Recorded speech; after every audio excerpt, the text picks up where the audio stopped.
What is it? I don't know. So I want to read this real quick because I found it pretty interesting. I want to read it because it's before it goes away. It's called "The Secret and Lies of the Vietnam War Exposed in One Epic Document." With the Pentagon Papers revelations, the U.S. public's trust in the government was forever. Oh man, the secrets and lies. I hope y'all can hear that. I forgot that was on. Anyway, this is called "The Secrets and Lies of the Vietnam War Exposed in One Epic Document." And it goes on to say the article is part of a special report on the 50th anniversary of the Pentagon Papers. Brandishing a captured Chinese machine gun, Secretary of Defense Robert S.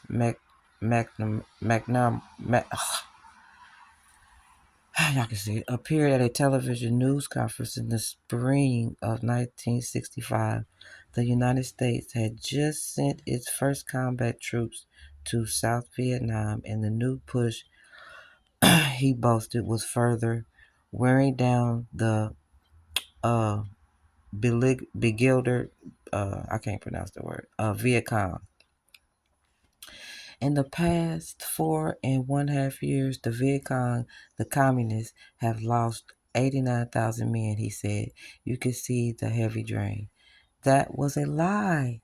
From confidential papers, McNamara, I cannot pronounce that, knew the situation was bad and deteriorating in the South.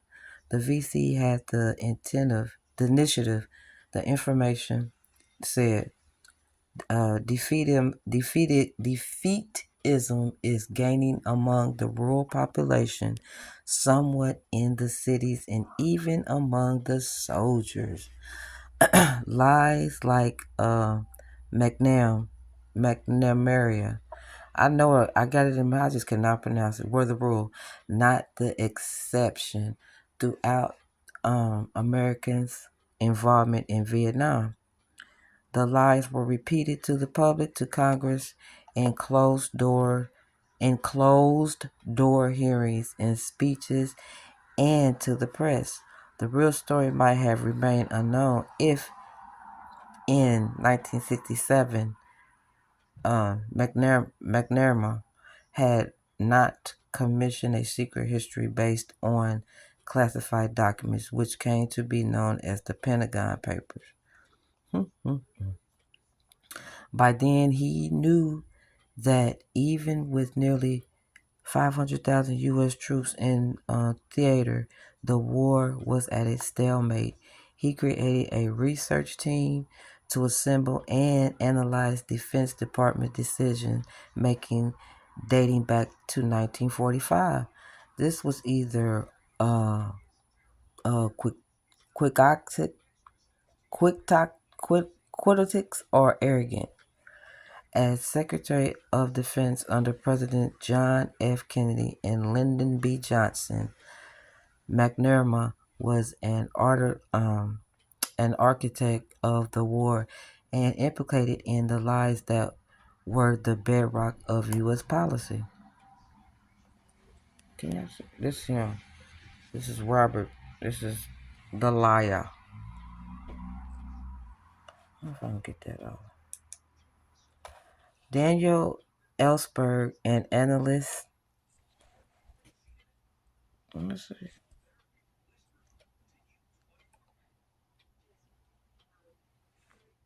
What was that? An analyst on the study eventually leaked portions of the report to the New York Times, which published excerpts in 1971.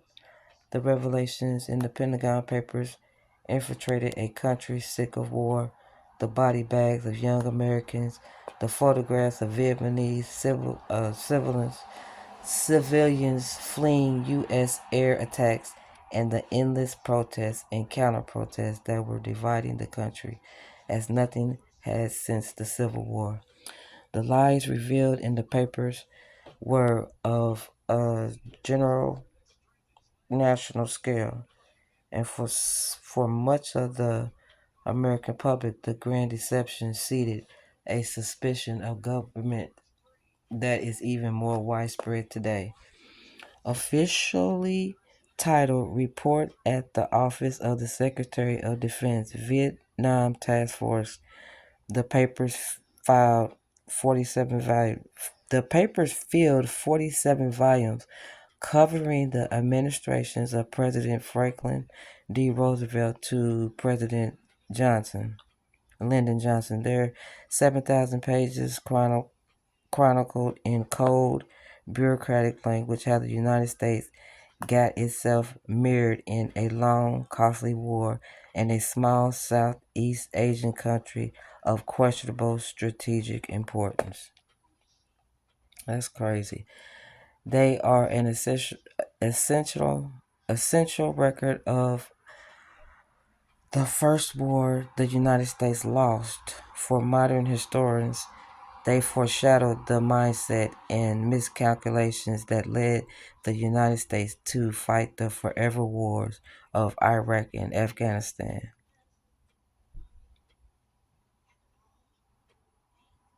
The original sin was the decision to support the French rulers in Vietnam. President Harry S. Truman subsidized their effort to take back their in Indochina, and I can't pronounce that either, colonies. The Vietnamese nationalists were winning their fight for independence under the leadership of Ho Chi Minh, a communist who Ho had worked with the United States against Japan in World War II, but in the Cold War, Washington recast him as the stalking horse for Soviet expansionism. American intelligence officers in the field said that was not the case, that they have found no evidence of a Soviet plot to take over Vietnam, much less Southeast Asia. As one State Department memo put it, if there is a Moscow direct conspiracy in Southeast Asia, Indochina is an anomaly.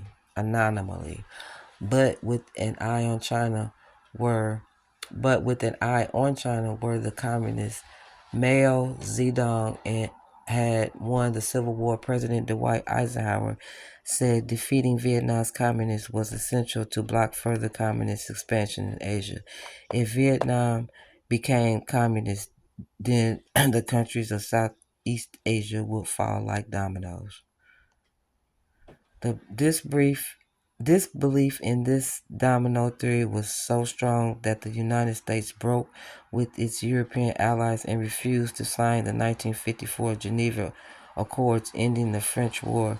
Instead, the United States continued the fight, giving full backing to Ngo Diem, the autocratic anti-communist leader in South Vietnam. General J. Lawton Collins wrote from Vietnam warning Eisenhower that Diem was an unpopular and incapable leader and could be replaced. If he was not, General Collins wrote, I recommend reevaluation of our plans for assisting Southeast Asia. I guess that's them. 1957, South Vietnamese center visited San Francisco right when they just the wires a private plane. U.S. backed a coup that left them dead. Wow.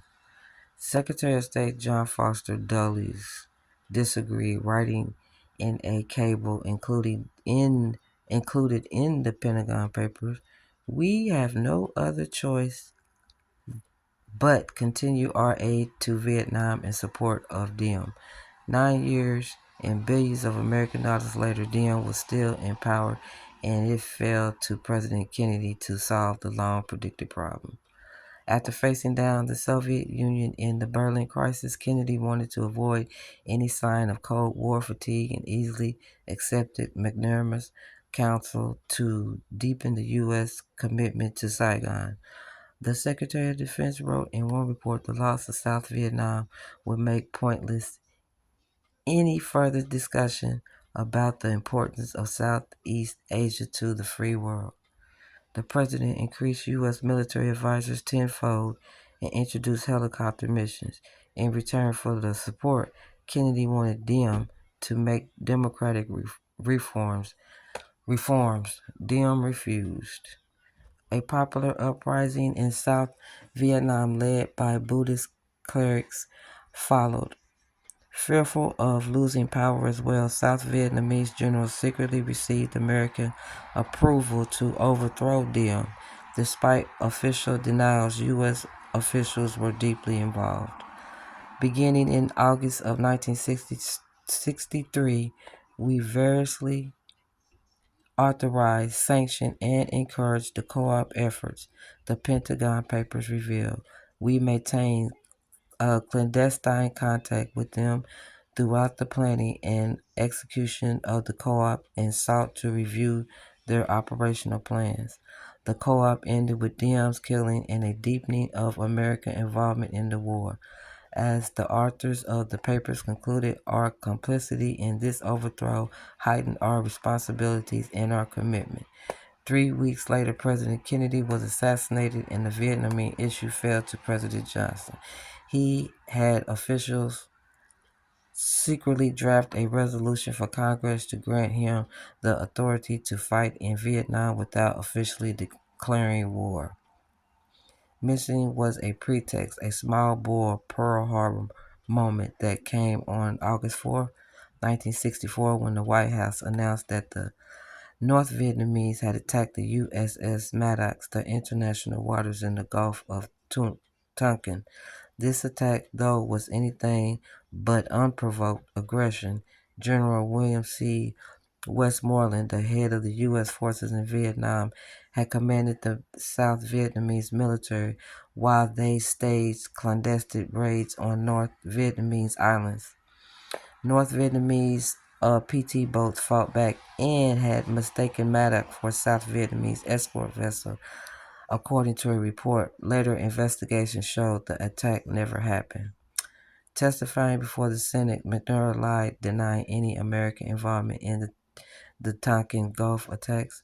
Our Navy played absolutely no part in, was not associated with, was not aware of any South Vietnamese action, if there were any. They're sitting up there lying.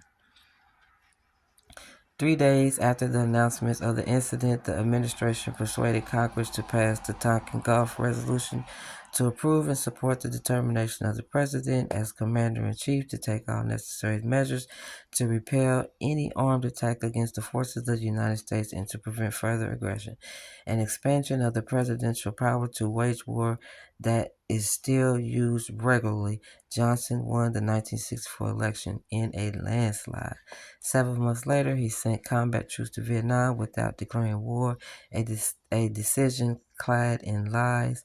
The initial deployment of 20,000 troops was described as military support forces under a change of mission to permit their more active use in Vietnam. Nothing new. As the Pentagon Papers later showed, the Defense Department also revised its war aim 70% to avoid a humiliating U.S. defeat, 20% to keep South Vietnamese and then adjacent territory from Chinese hands, 10% to permit the people of South Vietnam to enjoy a better, fair way of life. Westmoreland considered the initial troop deployment a stopgap measure and requested 100,000 more. Damn. McNair agreed. On July 20th, 1964, he wrote in a memo that even though the U.S. killed in action might be in the vicinity of 500 a month by the end of the year, the general's overall strategy was likely to bring about a success in Vietnam. Wow. As the Pentagon Papers later put, never again while he was Secretary of Defense would McNamara make so optimistic a statement about Vietnam except in public. Fully disillusioned at last, McNamara argued in a 1967 memo to the president that more of the same more troops, more bombing would not win the war. In about face, he suggested that the United States declare victory and slowly withdraw. And in a rare acknowledgement of the suffering of the Vietnamese people, he wrote the picture of the world's greatest superpower killing or seriously injuring 1,000 non-combatants a week while trying to pound a tiny backward nation into submission on an issue whose merits are hotly disputed. It's not a pretty one.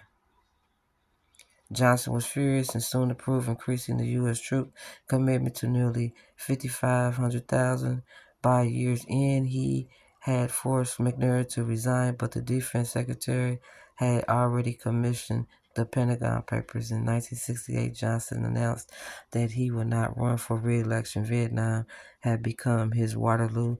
Nixon won the White House on the promise to bring peace to Vietnam. Instead, he expanded the war by invading Cambodia, which convinced Daniel Ellsberg that he had to leak the secret history.